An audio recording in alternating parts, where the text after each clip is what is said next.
Yaya na ebite na loba na République démocratique du Congo makambo ezangaka te to na musique na biso makambo ezangaka te. Moi je me demande pardon, même les gens s'interrogent, est-ce que sans polémique musique na biso ekoki ko avancer te? Oui, c'est vrai, il y a eu un temps oyo polémique et ça là que musique na biso e mata, notamment à l'époque il y a JB na Ranson. Tout le monde a une polémique entre JB na Ranson, ba famille et Kabwana, ti lelo ba famille sou ba yo kanakate, ti lelo il y a des gens au ba yo kanakate na conflit et opposant qui wenge BCBG na wenge maison mère. Malgré bien que bango ba komanda bango yo kana. Makambo yango eningi zonga suko zonga na ndenge nini? Est-ce que musique na biso ezoyebana te legende azali nani, mwana muki azali nani, boko azali nani, ça tire de partout yaya tovandi to lamuki bobenginga baiki papa Fisto. Comment est-ce que bosa analyse te makambo oyo na ebite na bengango conflit buzz to nini entre Maman Bilabel na ebite eza entre Maman Bilabel to eza entre Maman Bilabel na Cindy les cœurs. Moi je ne comprends plus rien makambo ndenge ale kokende. Maman Bilabel alobi makambo oya koki koloba epesi bato mutu koswa bato bayike bamituni balobi oh, est-ce que Maman Bilabel na âge oya ye akoki kondima kokota ba polémique na ba Koffi Olomide? Maman Bilabel na âge oya ye akoki kondima kokota polémique na Cindy les cœurs? Polémique yango bani ndenge nini? Qu'est-ce que Maman Bilabel avait réellement dit? Tokosolo yango awa na émission ya lelo. Sala nini ba dossier na yo ake kuna ke ko benga kuna te bo pesa bango ba visa te. Je le sana yo. Koko moko akala koko akala. Koko akala kala. Azana ba cheveux gris partout. Tozo que nous soit nini visa. Donc il faut période wana corona to ko nous visa na ya Suisse. Comme on a Gilles la côte kuna, mais on est consul à Zokamwabi. Mais vous les Congolais, on ne vous comprend pas. Qu'est-ce qui se passe entre vous les Congolais? Pourquoi vous l'ingangati? Tala tatoyo, tala koko yo, koko pena koko, tala basu qui a grise partout. À qui kuna ko yebisa? Vous pouvez savoir visa. Mais c'est quoi? Tata oyo basu qui grise na mutu, partout na nzoto, apekisi batu. Bape sa visa. Est-ce que papa yango ezali Koffi Olomide to ezali nani? Et peut simbilinga ndeko pasange malobate alobi moi quelque chose. Okomaki ndako mona babindombe. Okomaki chamba mona babindombe. Lokola mwasa mobali. Maman Bilabel na âge na yo. Babindombe koza mobali na yo. Babindombe koza mobali na yo. Babindombe akoza mobali na yo Maman Bilabel.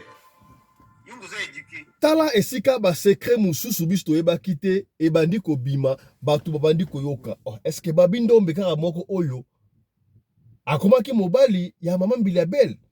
Est-ce que Maman Bilabel nde abebisa carrière ya Babindombe? Po tala âge ya Maman Bilabel abima na Babindombe. C'est normal, tout ça est normal. Et puis si bato mutu ko soya, to ko solengo awa na émission ya lelo. Kaka na émission lelo to ko songela susu makambu ya J3 un Congolais ou ça en France akoyaki na mosala échafaudage Congolais oya akoyaki akufi. Ça tire de partout. Congolais akufi. Moi, je n'ai comme Christelle. Ma famille a J3, bah, ko benga Christelle a ko yambate. Tu es bakite, maman, ça qui n'a pas ça, bah, yebisaye. Bah, là, qui c'était la vidéo, si ka moi, na ya kufaki. Et si ka moi, na ya koyaki. Nzokande lelo, tozu témoin.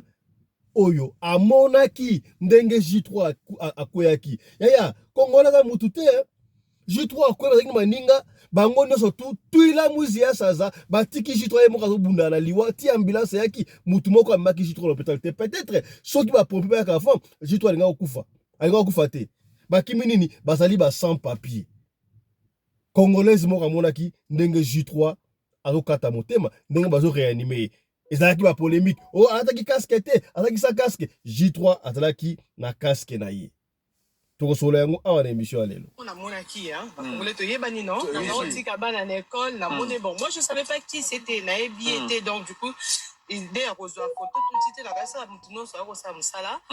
Rakoyaki Bongo, c'était vers 13h49. 13h49. Voilà. Rakoyaki, en tout cas, Zaki et Moko.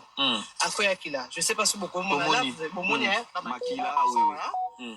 Et à ce moment-là, on se bat juillet, tandis na ça, ils étaient à côté voiture à des pompiers, non, pompiers, parce qu'ils ont sécurisé Koto, étant donné des écoles maternelles, tout ça, sécurisé Koto, tandis wana, bando ça réanimation. Parce qu'il était tombé. Voilà, to kosola yango awa na émission alléluia ya moninga malamu zaka Jésus-Christ ça va pirate bandimi ba se sauver pour la mikande zate batiki jitro akufie moko ebongo Christelle pour la nini ozali koyamba appel ya mabokilo na yote Christelle a fandi 14 ans na J3 Christelle a mukanda bana bana 3 sope 4 mais Christelle a ba repesa mbali mukanda. Et puis si passe, les gens s'interrogent, qu'est-ce qui ne va pas? Et ndenga nza masala makambu, J3 banaye kosala la compagnie oyo mwasi na ye Christelle a fongola ki. Na mukanda ya nani? Na mukanda ya Christelle. Sikabwe opesa ke mutu mukanda na yo, mutanga kufi donc mukanda wane kufi. E bebi ti. Yango basolo to kosola awa na émission ya lelo.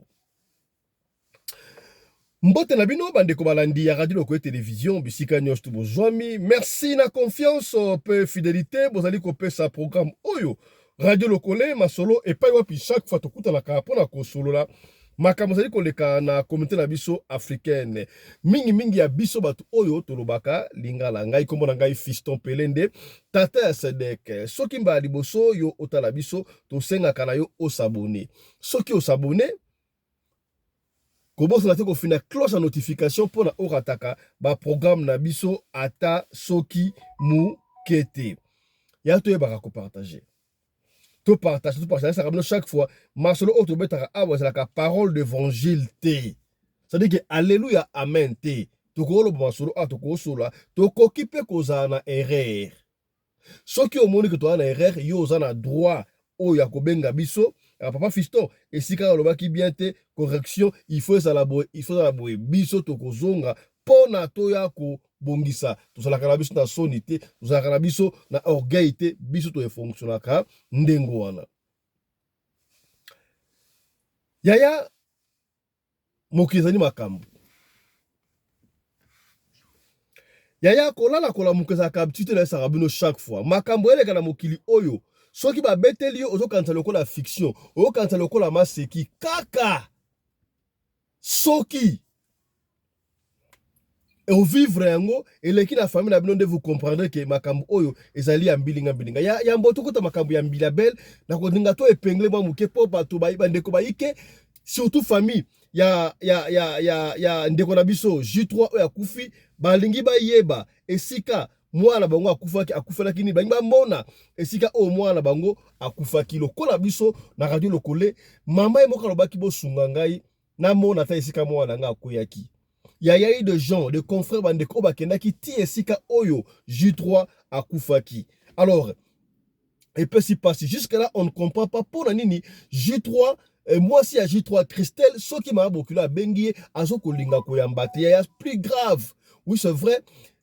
Na émission à Tongo Tosola qui a comment est-ce que J3 a couffé sans papier, J3 a 14 ans na poto, a sali 14 ans moi si au Christelle na poto. Christelle a zana mukanda kasi moi si mobile na ye o ya boti si eba na boy ko pese mukanda. Makambo o ya jala kufela ki yango mukanda et zongi lisusu awa. Ba si ebe na poto ba ngomna ko pesa mukanda surtout na France. Ba zo mona mukanda comme ça le kola extraordinaire. Na ebité pour ani papa bana na yo. Bona la kana mbetu moko. A boti si obana. Likolo ya mbongo ya bana, mbongo ya kaf, ozo linga ozo mbongo, opesa mobali mukandate. Nana ebiso kesoko dekaya mobali na kaf ba kopela sumbongo te. Non.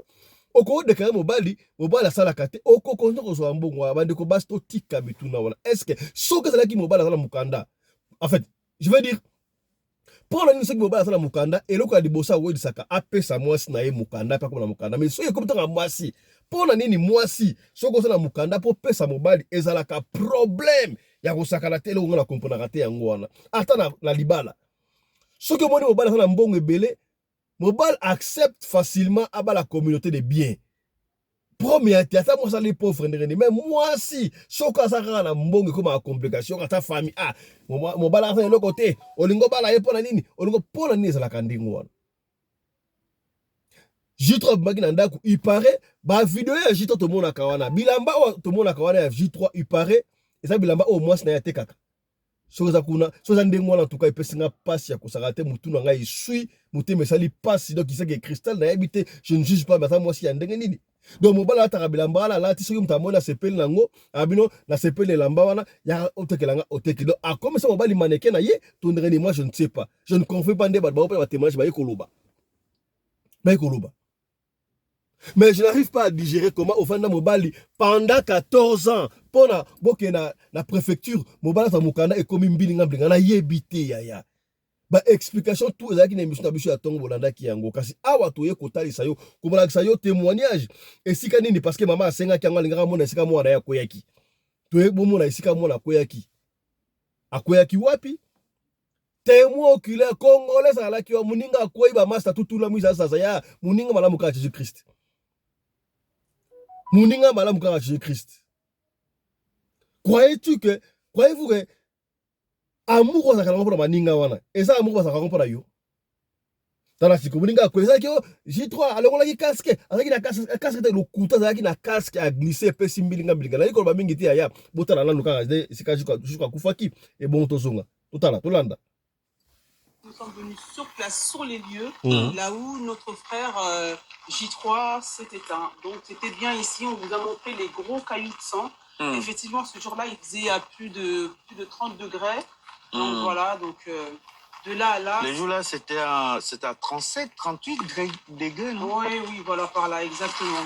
Donc c'est vraiment triste. Alors on vous invite à venir très nombreux et nombreuses ici à Chennevièvre-sur-Seine, à venir déposer des fleurs, pour pouvoir montrer votre amour. 36, le peuple congolais, ne soyez pas seulement derrière les écrans, en train d'insulter, de gazer, de parler. Venez aussi, prenez vos voitures, mettez de l'essence, venez aussi sur place pour pouvoir...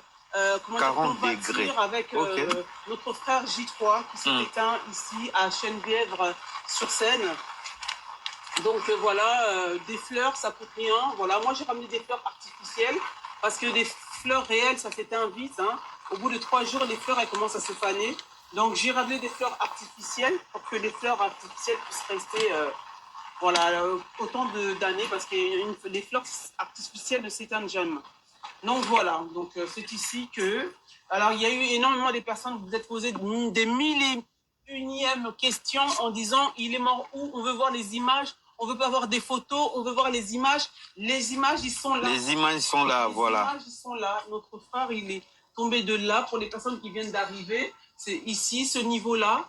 Et jusqu'ici, où il y a les gros morceaux de cailloux de sang. Là. Tout ça, c'est des morceaux... Tout ça, c'est des morceaux de cailloux de sang. Donc, au Bozomona, ezali ba morceaux, il y a cailloux, il y a sang. Au Bozomona, tout ça, c'est... Le sang, il est là. Au Bozomona, tangunde kolambiswa koyaki, ba cailloux, oyo, tilelo, nano elongwete, ezakaka. Fobino mo boebi makila, ya cailloux, ya minene nenge ezalaka. Donc, ils ont retiré les barres avec lesquelles il est tombé. Ils ont retiré les barres. L'ongoli déjà, ils sont partis avec pour les enquêtes. Faire oyo, J3 koelaki, oya koyaki na yango, mbila ke nango, po yango nde bako salela yango ba enquête, yango nde bako tester nango, bako zwa ba print, po ba yeba, loko nini salaki, est-ce que mutatindikaki, to loko nini nyonso wana. On a retrouvé un bonnet. Voilà.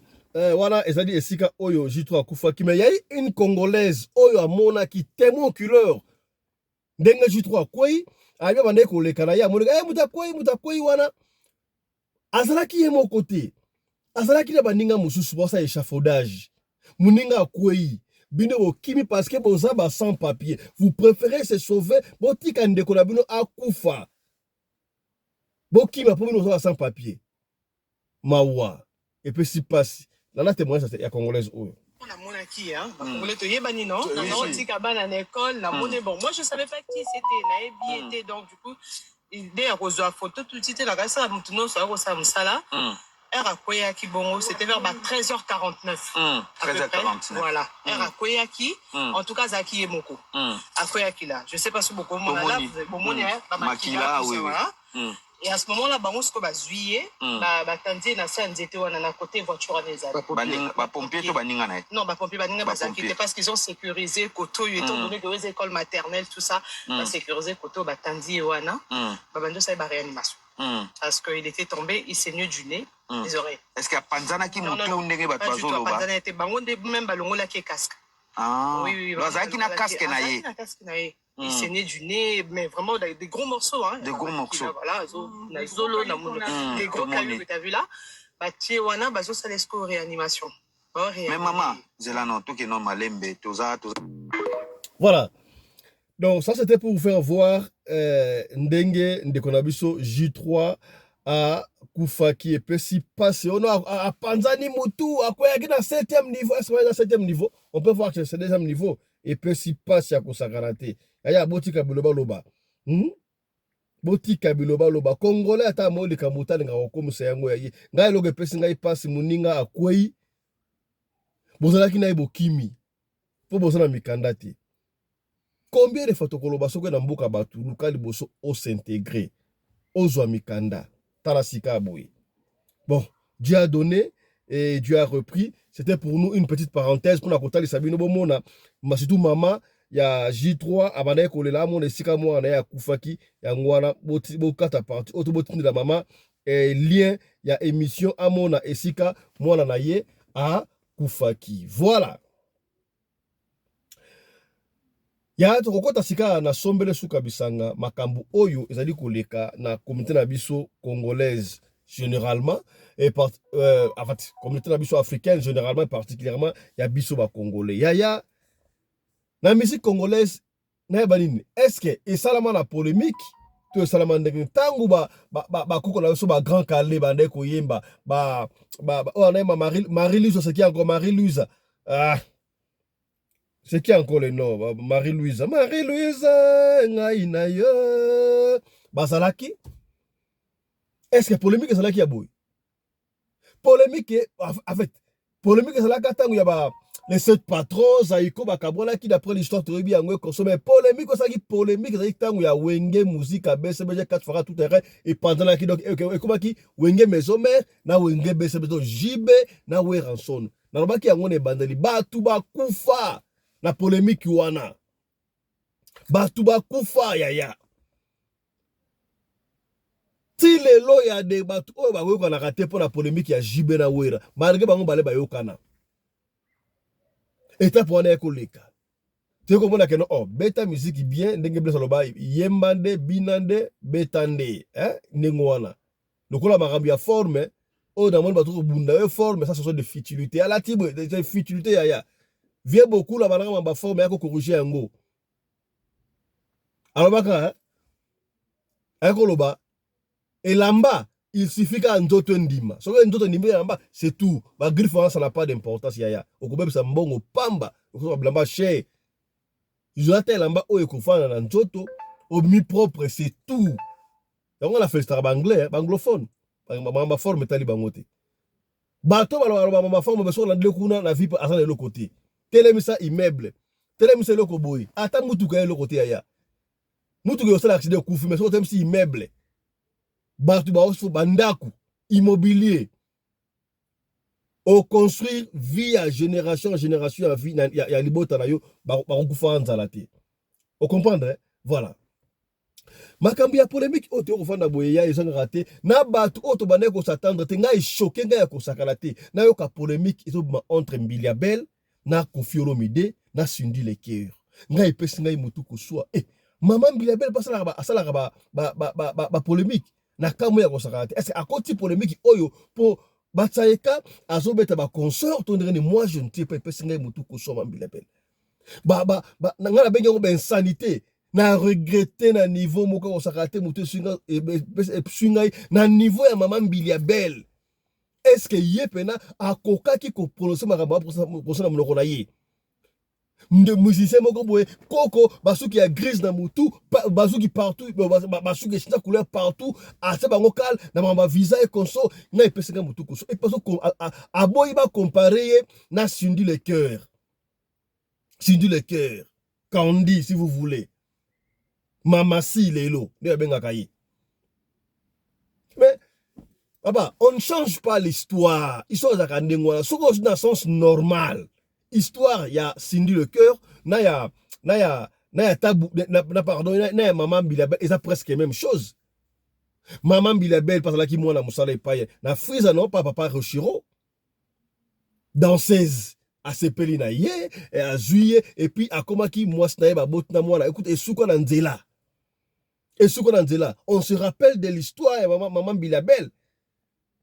Ndenge balobaka ke mama Bilabel alobaka tita bula ya kokufa tia kokufa otika ko solsata bula ite et puis to mona yango na o esalamaka na stade de martyr non mais ce qui sera ni méga concert ou giga concert sera giga to méga boy tabula ya mata pesa Bilabel mbote Bilabel aboya kozwa et puis na concert na Brazzaville na festival tabula ya mata na Flair aboya boya bakatana na boya lopangu moko Bilabel bana ko fala ko na limité na salongo la limité carte salongo je crois tabula ya kosaka eka sombela ka lopangu wala aba lopangu ne yango nzo ka lopangu ya tabula ye moko ezaka la kombo na ye tango abebani malgré ko bebana na baboya ki Bilabel abana ko fala ka wana jumsu ba de grepia ye babila lopangu na hotel lopangu tabula ye alela kanda wana yango kanga tabotilelo ba vérité ko bima na kolobate parce que no fisto pala loba no bisto to relater ka histoire parce que nge pesinga passe na niveau maman Bilabel akolo makambo ya soloba o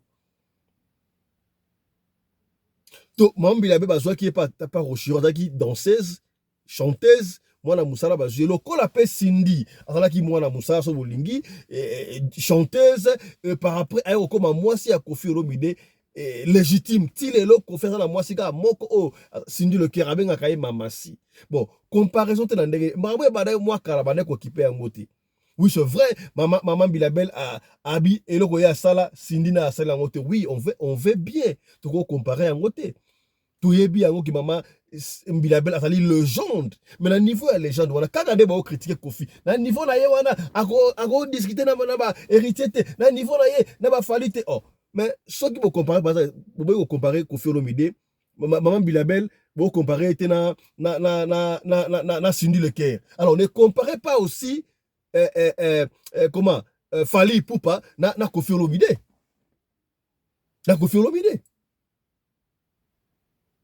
Cindy le cœur a sali banzembo na o batu balinga ça la batu balinga ka Cindy le cœur alors pour regarder respect wana donc moi je crois que maman Bilabel alinga ki a cette terre à répondre tété makam oto yeba kite il paraît babindombe avananda kumoko na maman Bilabel na kimbala maman Bilabel je ne sais pas na babindombe pour aller encore plus babina o akufaki nani les Ségué Mignon parce que mbala maman Bilabel nga epesinga mutu ko soi na bi makam yo kende bwendenge nini. Je ne dis pas que c'est vrai, mais lobby. C'est créé boy. Ce qui madame Bilabel a ses projets qui n'ont pas futilité au thé. Makambo n'est pas bima. Maman Bilabel ça va tourner. Il y a ma casse. Est-ce qu'elle ne peut pas se contenter d'avoir tourné oyo? Maman Bilabel, à l'écart qui n'a émission à conférence à Bisso, à lobby. Ndé comme si pas ko répondre maman Bilabel. La ligne avant de m'inviter à l'élo. Tout l'année makambo de kenda qui maman Bilabel. Na ba répondre nini to landango et puis to zonga na epesinga short de puto na ensemble sala nini ba dossier na yo ake kuna ke ko benga kuna te bo pesa bango ba visa te je le sana yo koko moko kala azana ba cheveux gris partout tozo que le soit nini Dans la futilité, ma bête, ma bonne pour la futilité. Moi, ça me fait. On a tout que visa na Suisse. To comme kuna na Gilles la Côte kuna. Mais oyebi consul azo kamwabi. Mais vous les Congolais, on ne vous comprend pas. Qu'est-ce qui se passe entre vous les Congolais? Pourquoi vous lingana ngati? Tala tatoyo, tala koko yo. Koko pena koko tala ba suki ya grise partout. Oh là là. Aké kuna ko yebisa, bo pesa bango visa. Musicien ko? Oh. Attends, pour changer chaîne, t'es marrant, commis très sérieux entre Koffi Olomide et maman Bilabel. Donc, On a invité Bissonio surtout, Tikala jusqu'à la fin de cette émission, nous allons comprendre que Kanaba audio, n'a les solo ya ba audio ou ebetami ou ebima ya kala. Donc ils ont kondola maseko mima entre Kofi Olomide na Maman Bilabel. Fait 20 ans de carrière. C'est incomparable, papa. Ouais, c'est vrai. Donc, on peut comparer na répertoire, Seigneur Léa Saïlanga, répertoire riche, il y a plus de 200 chansons et il y a tout ya Congolais, na Afrique. Je ne me vante pas. Je suis parmi les meilleures chanteuses africaines, pas congolaises. Nazali polyvalente. Il n'y a pas de photos. En tout cas, il n'y a pas match, papa. Oui, bien que les Congolais, tous en ont soussoli. Avant de comparer locaux, et ça, le coup, on comparer moi, ça me tisse là noir. Ba beauté mon côté. On comparer Moutasali 43 ans à carrière, na Moutasali 20 ans. Et ndenge mon côté. Si quoi, les Camboyos ya kikoko, quand on a une kikoko nanga, je suis fier parce que bao bazali, bazana ba 25 ans, 30 ans, 40 ans, so bati bango na ngam to na 60 ans. Na liaka bango mabe, nazali.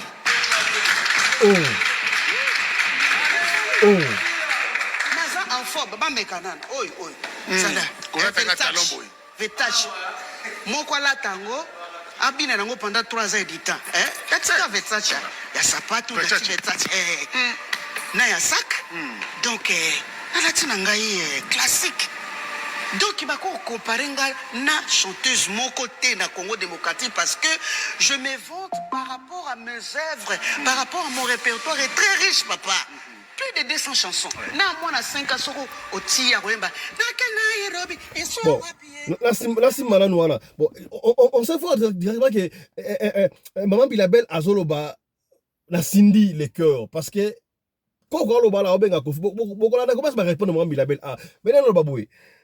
Non Maman Bilabel il n'a pas fallu à kota makambo oyo. Maman Bilabel asala succès makasi wana tango asalaki na Rochero. Na Rochero tabulai. Na banzembu o Rochero tabulai ayemba. Est-ce que Maman Bilabel asa comment nzembu o ayemba go sali succès na yebite wa bo yebisa biso mutika na commentaire.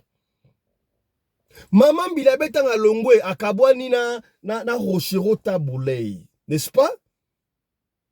Nzembu o sala ki succès. Na yebite na bengango album ton nzembu bon na yebi comme album ton na kopesa no référence ayemba nzembu oyo mazili nga mopalela yemema beyambe mazili nga mopale yemema za sunani sabune munganga lela me sabune munganga kekure yemema beyambe la mazili nga mopale yemema donc ezana ki ayemba ki on a ki yanzi parce que Rochero tabulei azali muyandi nzembu wane lobaki nini na zeli na zui eloko moko te na kei na ngai celui-là ya chouave donc abengile kila to kende azui eloko moko te na yebite est-ce que Bilabel azwaki eloko te pata bulai tala kutseki tala kumamba nzembu wane salaki album esimbaki parce que bato yanga ba découvrir Bilabel pour akina na moto ya Rochero évidemment quand la kata de mwana nzembu super simba ki zakisu nini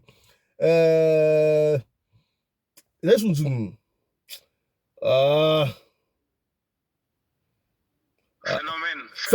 phénomène akena ye et simba kan dans de simbaki voilà après départ na ye après album wana boye bisanga album nini oyo baba Bilabel abimisa et simba na yebite mo na se tromper na za compte to ça la liste na katikati na nguna na invité na ngati ngana ba pembe et simba te Maman Bilabel na ba concert na ye abeta araba nzembu ya kala ancien succès oyo Rochero tabulei abimisa ye so on beta yemo abeta araba phénomène ya yemo ke simba te et puis ngalo ba na Afrique ba bimana ba répéter araba nzembu o tabulei c'est là qui la même chose avec Cindy le cœur.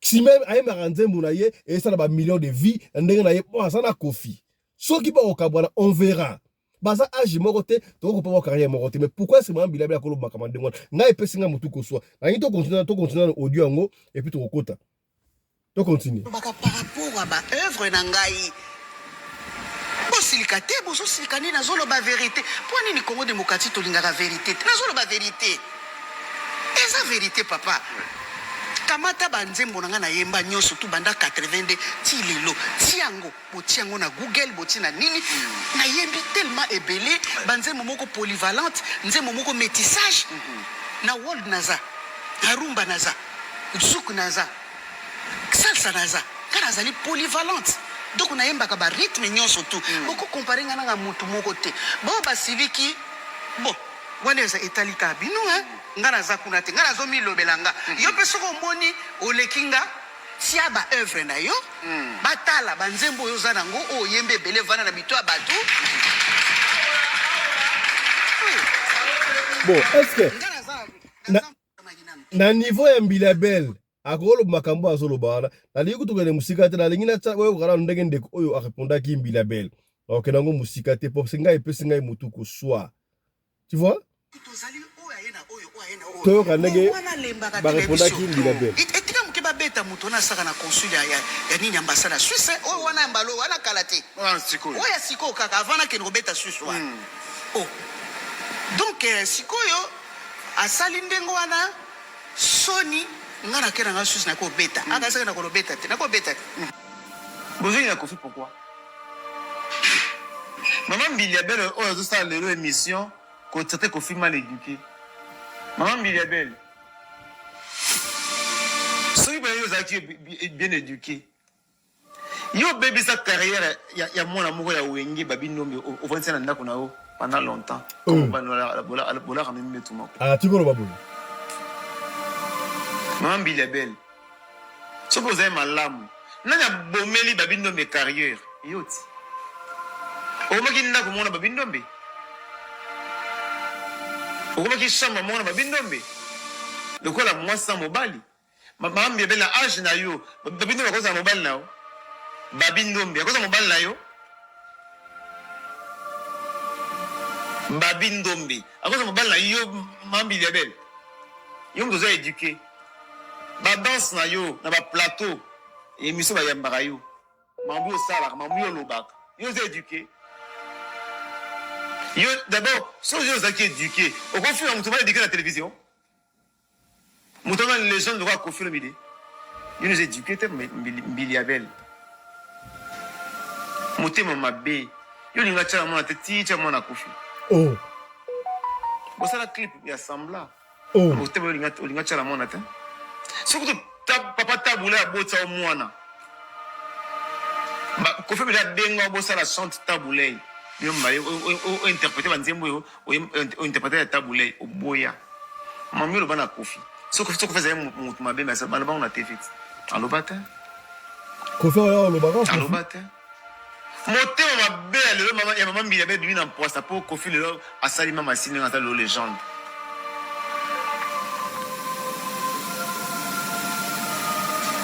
Maman Mbilabel okoti mabala boni yo mutu za éduqué obota bana mibale avant mélodie obota na tabulei bana wana mpona olobela bango te obota bona agini pendant que ozalaki mineur yo mutu za éduqué okosa mpe miso sa oloba mama Kofi yo nde otaka poto esio mpo mpasi otaka chinois soki esio mpo otaka chinois Maman Mbilabel bima na vie ya Kofi bima na vie ya Kofi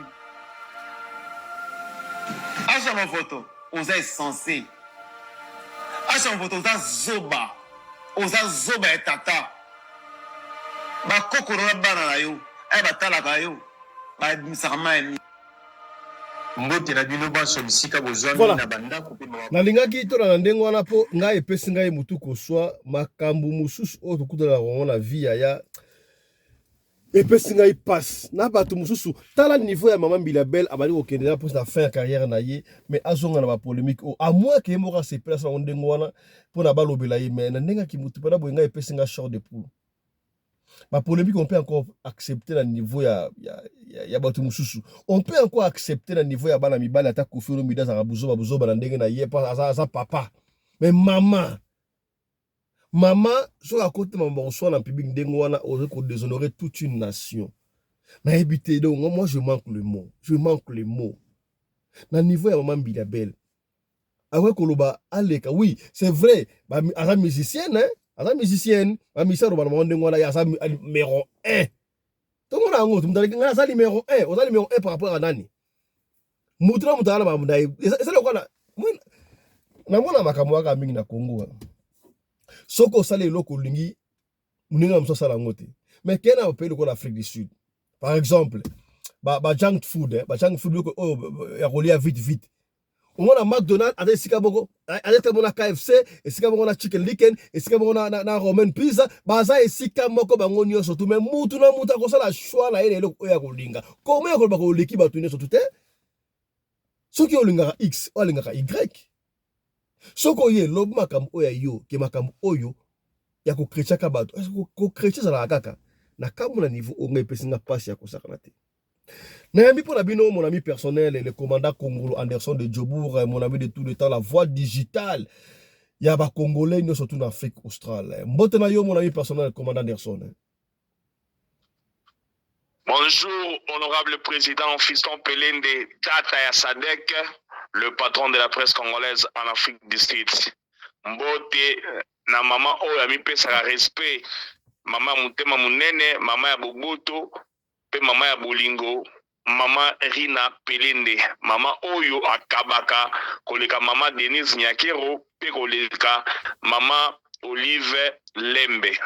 Mbote na bayeba olanda biso, lelo tozali awa moto kopela pona mama oya Sony déjà kutu epana ngaza mama te azaneka muninga na ngai parce que yena nga différence à 5 ans donc aza mama te pana ngai sœur na ngai Mbiliabel moi c'est à Sony maman fait beta mort. Merci beaucoup.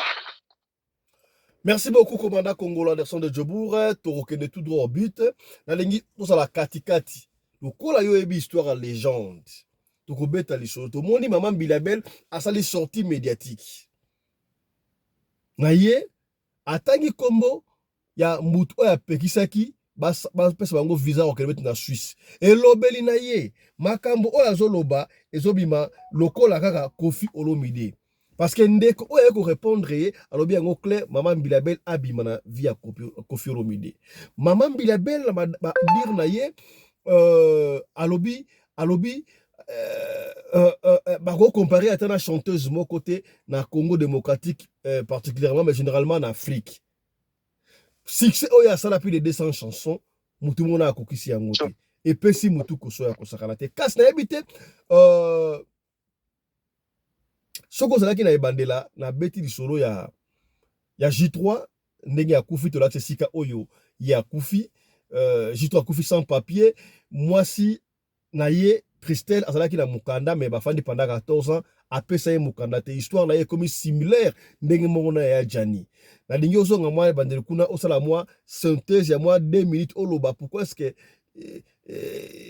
J3 zui mukanda te pendant que moi Christelle azalaki na mukanda na yebite pesi mutu koso et puis Christelle toujours azokunga koyamba ba famille te oloba quelque chose wana et puis okota sikabwe na makambu ya maman Bilabel to pesi ba pa na yo commandant Congolo Anderson de Djobour. Voilà, merci beaucoup honorable président.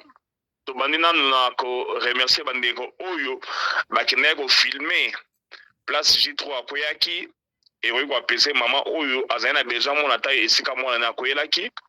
Vous allez vous rappeler na émission de Salakiawa na lobaki na landa Christelle a lobaki J3 a koyaki na deuxième niveau. Entre-temps J3 a une expérience il y a musala ya échafaudage a sala pendant plus de 13 ans. Na 13 ans wana asala kutu ba misala mususu et là ba 13e niveau 14e niveau a koyate mais oyo ya deuxième niveau et ba misala moko et pas J3 asaya obeta ngo dada akwei akufi ba camarade bakimi parce que bazana mikandate moyen à tenir bango rigueur penza ezalité.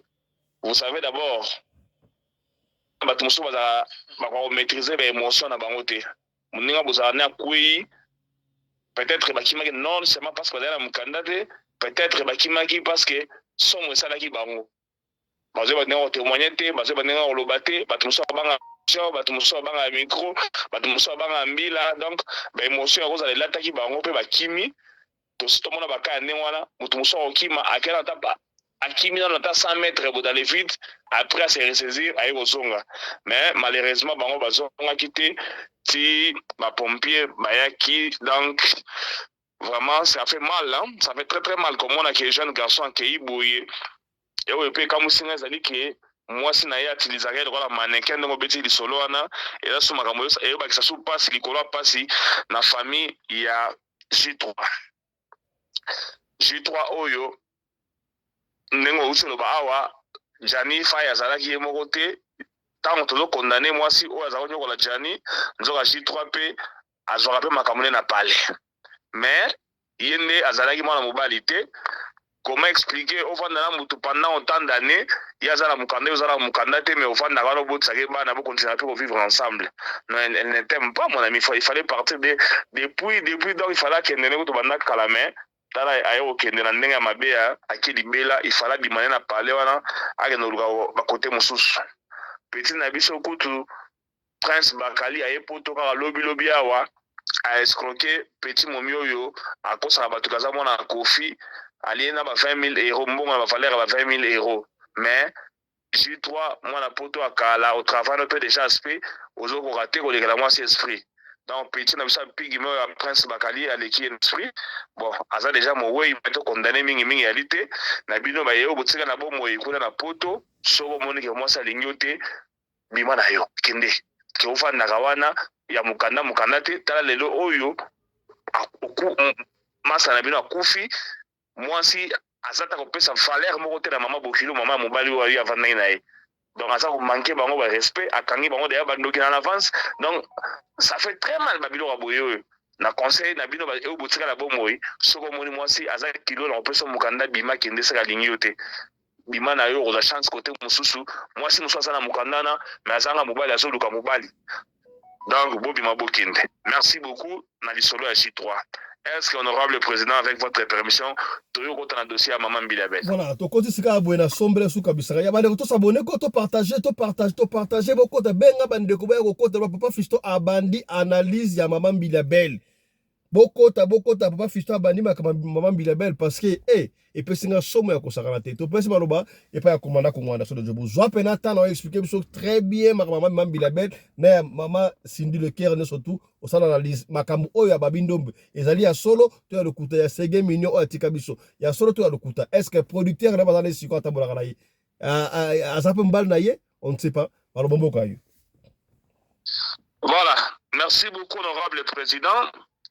Na biso ba oyo to sala ba analyse peut-être ba histoire à musique koyoka ke Bilabel azako bimana babindombe jeune frère na biso koyoka ke Bilabel abimana petit na biso sege minyo et au kamisa bisote parce que Bilabel obozo mona oyo il paraîtrait abimana mwana Mobutu mais après ko bimana mwana Mobutu abima suna koko Mobutu koko se azaka makango Bilabel ndeko mona gayona déjà sango yaka ke na azana sida et puis na bay o balandela la vie na ye soki bo calculer bien bana sango ya ke Bilabel ala sida ti lelo nano asala coupe moko ya suki te ko la biso liboso suki na ya ezala raté bana wana sangwana ya na sida ti lelo mutu moko tatala omona suki ya Bilabel ndenge azali wana o asali modèle moko ya suki liboso to mona ndenge ezali ela azati. Bilabel c'est une femme qui ne se respecte pas, donc une femme qui n'a pas de valeur dans la société. Comment la yeko lo ba kofinga Koffi Olomide et le kelangai yena Koffi Olomide so yaza na 60 ans Koffi ana je crois 58 bien babilo mo ndengwana 68 pendant na koki 70 ans to matata tina 70 boso Koffi ana 70 ans yo na 50 ans mutona obege ko wakala na bino mi bale so bona différence à 10 ans azan à cause même pas na valeur à papa na yo donc âge à papa na rosa la moté parce que mobile abota na 10 ans azalité ce que muto yo na ye bosa na carrière 10 ans obenge ko wakala nengeni et puis obenge ko wakala azana ba cheveux gris bon déjà le français la français ma base la cheveux gris bon to kenano muto yo na bosa la différence à 10 ans ozobenge ko wakala soki aza ko wakala ça yo posa pe beaucoup maman ko wakala parce que bien me parler bon achat so moko so de to bona ba petit nous to na famille non to na différence à 10 ans mais to ta mona na ba Donc, même pas dans l'âge à papa, donc, aux autres, dans l'âge, on va dire que non, à Zako ou à Kala. Ce qui est Zako ou à Kala, c'est qu'il faut Zako ou à Kala. Bandeko, au moins, Milabel, Oyo, a naïbe le roseur du côté au chest. Milabel, Moutabani, ko tirer sur Kofi Olomide, Abani, ko tirer sur Mamassi. Viera Bandawana, le Viera m'a répondu, Mamassi a répondu. Mais Dieu merci, na sepelika parce que les Congolais va comprendre ma Kambongo, va comme répondre dans les réseaux sociaux, ça tire de partout maintenant. Batuyon so va répondre et puis abani ko yoka yango, abani le bon non pas seulement la vérité, ba vérité te. Te, ozo la vérité te maman. Oza ne mutema mabe, oza mutema likundu, oza la jalousie. Mamassi aya na quartier latin étant que chanteuse. Yo bande pas ya taboulé étant que danseuse. Après que danseuse le comme maté chez nous, comme chanteuse le la Mamassi. Après wana oyo olongwa. Non, pourtant comme chanteuse, oyo comme makangu ya vient na biso Rochero. Moko ba makangu nae parce que bozala ke belé. Na ki makangu nae wana oyo robota mwana. Bandeko maman Milabel oyo ko mona oyo alega na émission batuni babisa que non tanga ba chanteuse à Congo ozo mona ba bazana venir ba chanteuse ba bien na Congo atangi bana belana atangi Cindy Lekerté batobi oh mais comment on tanga Cindy Lekerté parce que Cindy Lekerté a chanteuse à Congo oh non natanga qui était parce qu'il y a la parapluie natanga qui moyen natanga ezalité azana parapluie na ye natanga ba chanteuse oyo bazana parapluie te chanteuse Cindy Lekerté a gosa na parapluie. Est-ce qu'il y a une chanteuse? Non. Parmi les chanteuses actuellement qui font l'honneur de la musique, de la femme congolaise dans le monde musical, Cindy Lekerté a la première. Alors, autant a été par jalousie. Donc, il va nous comprendre. Journaliste qui a une émission, on dirait histoire de Cindy Lekerté qui est Ada Suki Aroda Suyarame. Mais, la évité, yo savez moi na musala. Okomi moi c'est patron, Bobotina patron escroqué nzoto, patron a pesio ndaku ya frappe. Aujourd'hui na Mamassi pour l'année parce que Mamassi pas yaki dans le musala, après il mona musala, yé ba ligné ya solo, babali yé ba commissaire première deuxième dame du Congo. Yango ne mtezo so yo? Non? Et soit yo me magi vino na ndenge na yo, yé pas memi wa na ndenge na ye. Ya za na chance babali ba commissaire moi c'est ndaku, yo ba tikala ko bana ote, o tikala ko chance ki moi c'est ndaku te. O bala ka mariage kaka na nzembo na clip, baninga ye na sina bali kaka na nzembo, mais na réalité bo tikala ko bala te. Bandeko bato baza komituna guerre oyo sur la muki oyo. Est-ce que Kofi Olomide a provoqué Mamassi ya nani no Milabel? Kofi Olomide a provoqué parce que bato babosa na balinga condamné Kofi mingi, mais Kofi azo répondre était Kofi otale la musika. Milabel avant on sala audio émission on sali na sali na nani garçon nani sous Frank Stemai. Frank Stemai.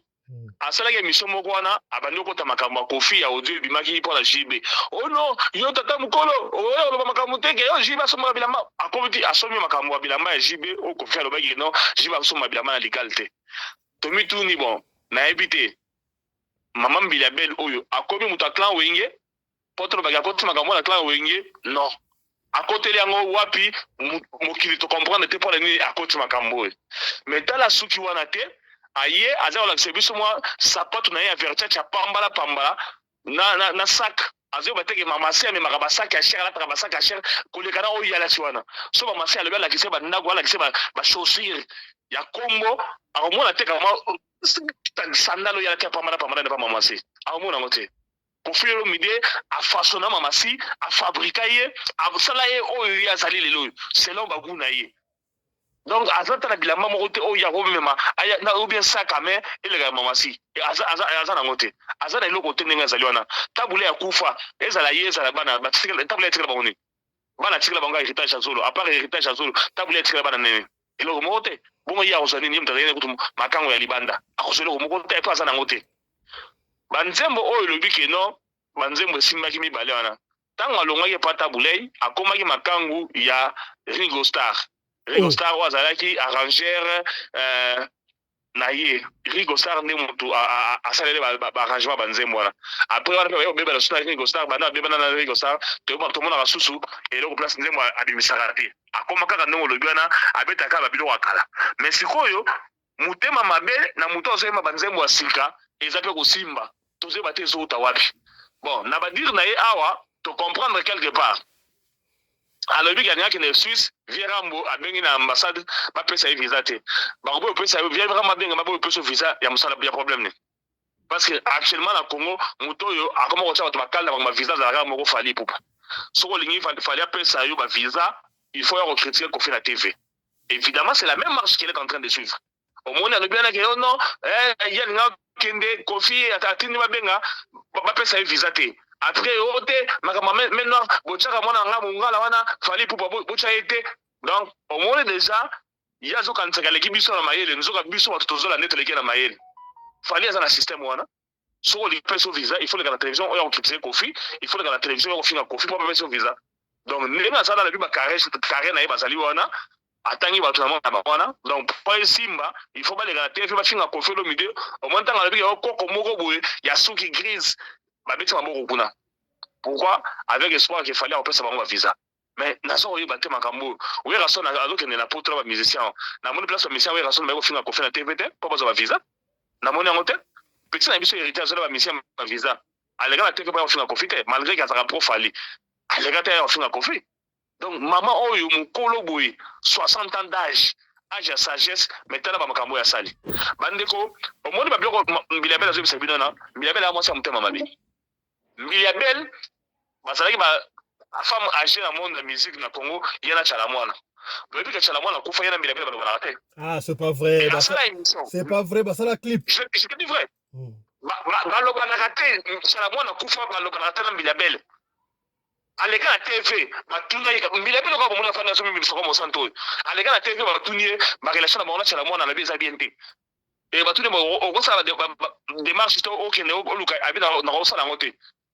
Alors ben on fait tellement ça la montée mais quand vous savez votre matanga mbila ya Chalamwana yaka on me Chalamwana za mama batu o benga ba benga na matanga na basalite on devait les chasser de son vivant le bien la télévision que vous na rato on a pour ça on a été on ska le luka été a kofi siko yo na matanga yo lugane est-ce que déjà âge naie so on a conflit na mutu il faut le voir la télévision ouvertement que na to na raté na luka peut-être to bongisate et a kofi siko yo so no yo lugane na matanga tango mutu na bomo iboso ko rante. Surtout en coup, parce que tu ne dois rien regretter. De son vivant, au asima yango qui non pour bongisate au lukaete pour yoga la clé. C'est quoi coup fait na matanga yo gani. Elle vient de donner quelle leçon de morale? Quelle leçon qu'elle va nous donner? C'est pas une femme gentille, même pas respectueuse au Congo. Tala ba ligne na ye ba na nyoso bazo bimaka na bango. Mo ba la âge na ezate. À part papa taboulé au bimaka na ye. Bon nyoso ba tikela ba baliki na ye. Les ringo sans peine habiter sur na ye mukolo na. Donc asane kana ni mwana koko se koko ya mobutu ne ya bimaka na ye. Mwana muke petit na biso. Donc Mbiliabel n'a salena azali moi c'est malamu te. Si vous comprenez on accepte que non, c'est une femme qui ne se respecte pas. Mbiliabel a l'écrit na émission, il y a Papi Mboma. Ba kwa nima émission na Marc Tabu. Marc Tabu o azali mwana Tabulei azali makango wa Mbiliabel. Na mutuna batune ke non akoli asili déjà.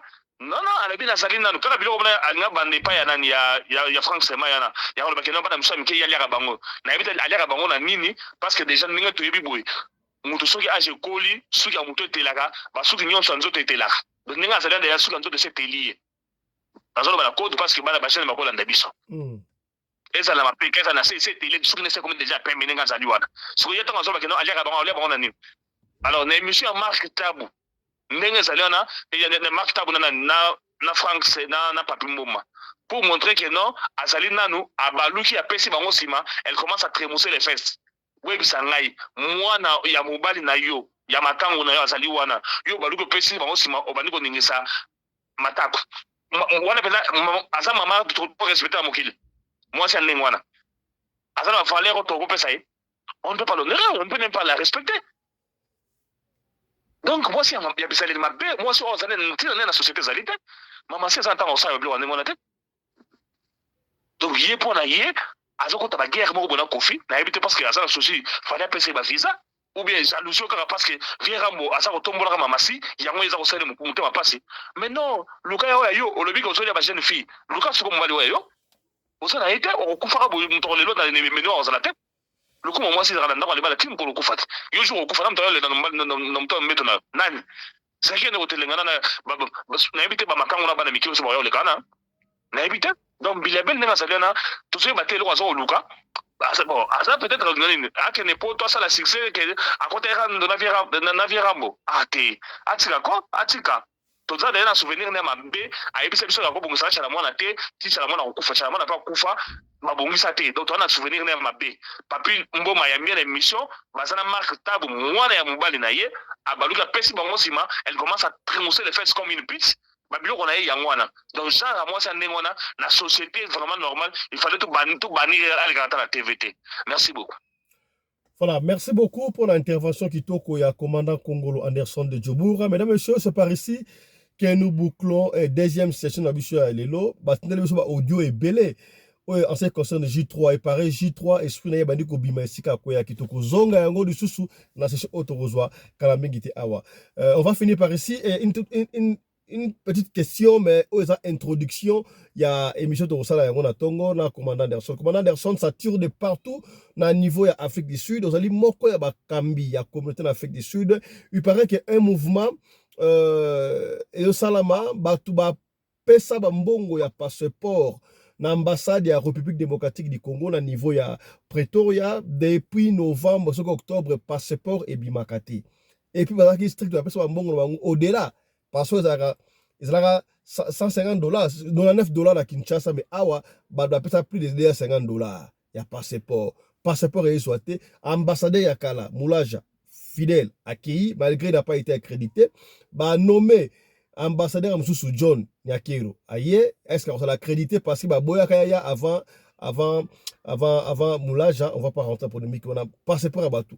Communauté et ça la toitoi balinga qui réclamer l'ambassade est-ce que aux au courant ceux au courant aux membre ba organisateur wana bozo organiser ngondenge nini balinga ça la désordre pour la ba passeport et ya et ça na niveau ya Congo tout à niveau ambassade.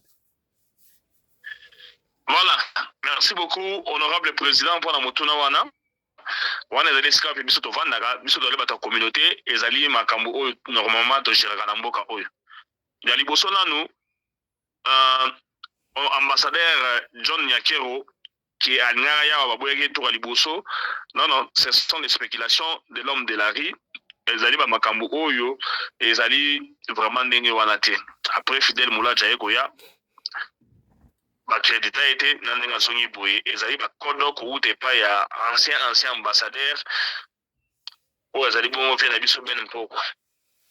Ba kambo ya passeport oyo, tango bandaka oyebi yango bien le père makasi ou cela coûte nazala bête noire et pas ya vient abiso fidèle Moulaja que je salue en passant après à comprendre que non j'étais là pour la communauté nazala contre yete bato ba pesa ba mbongo ba soa ba passeport te na ebité so to benga on habitude ou bien zani na Afrique du Sud na ebité ben mpoko na suka ya mandat na ye azwaka monga bato batika kozwa passeport te ti bamisusu baresi bapasolo yango ntango ambassadeur Fidel Moulaja ayaki ndambo bakendaki kokutana na ye il fallait régulariser yango mais ti abimi boye arégulariser yango te alors ye mpe na sorti na ye bato ebele bapesi bambongo non seulement na Djobu bamisusu ti na Cape Town bapesaki bambongo mais bazotikali kozwa bapasseport te na information selon ndenge za kotambola na Kinshasa na landaki madame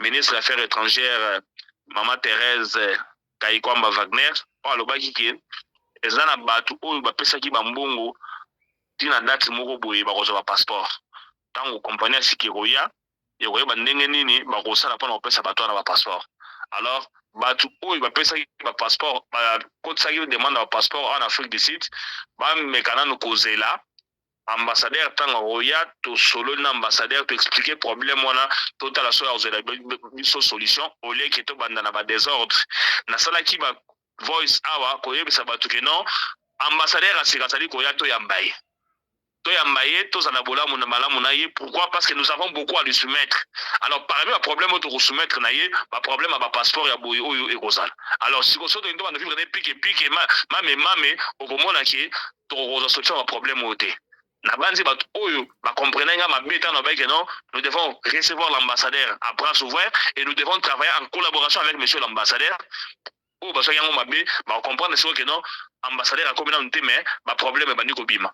Donc j'avais raison dans ce que j'avais dit, on doit nous laisser recevoir l'ambassadeur to soleil na to fandi na to sololi pour expliquer ma problème na biso ko ken kuna ko sala toitoi peut-être là une solution té solution on a peut-être tout traitant dans l'amiable ba Congolais nyonso ya mboka oyo baza na ba organisation basangana soit l'église soit na communauté soit la société civile soit dans parti politique alors toko sala lo mo to sangana ba nyonso ba dirigeant nyonso na to sangisa bango bakende na ambassade bakutana papa ambassadeur tanga koya tant to fana to solo nae parmi les problèmes que nous allons lui exposer ces problèmes là sera dedans et nous aurons la réponse. C'est peut-être comme ça que nous devons résoudre ces problèmes là que to que dans ça la toito imoko boye autre la solution.